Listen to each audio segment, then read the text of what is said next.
স্বর্ণ তারা তার কাছ থেকে ছিনিয়ে নিয়ে যাওয়ার জন্য চেষ্টা করলো। ছিনিয়ে নিয়ে যাবে এই সময় ইহুদিরা একটু বুদ্ধি করে বললেন একটা কাজ করে ছিনিয়ে না নেয়া এই এটাকে তিনটা ভাগ করি, একটা ভাগ আমাকে দাও আর দুইটা ভাগ তুমি দাও। এই কথা বলার পরে তারা এই সিদ্ধান্তে উপনীত হলো। হওয়ার পরে একটা ব্যক্তিকে পাঠালো বাজারে কিছু খাবার নিয়ে আসার জন্য। ওই ব্যক্তি বাজারে গেল, বাজারে গিয়ে চিন্তা করতেছেন স্বর্ণগুলো তো অনেকগুলো স্বর্ণ, একটা কাজ করা হয় যদি এই দুইটাকে মারতে পারি হত্যা করতে পারি স্বর্ণগুলো আমার হল।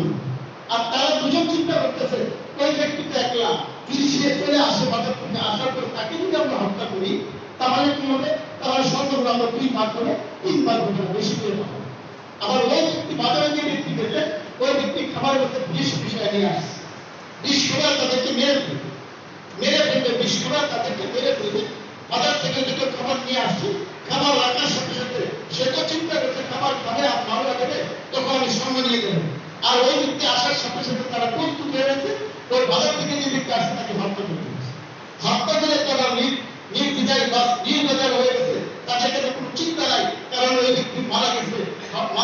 এখন তারা খাবার খাবে, খাবার খায় শান্তিতে তারা ওই সম্পদগুলো নিয়ে যাবে। যখন তারা খাবার খাইতে বসছে নিঃশ্বাস খাবার তারা জানে না, খায় তারা ঘুরে মারা গেছে। এখন তিনজনই মারা গেছে, দেখেন সম্পদের মুখ করার কারণে তারা তিনজনই মারা গেছে, কেউ সম্পদ আর ভোগ করতে পারে না। এই জন্য মুখ তারা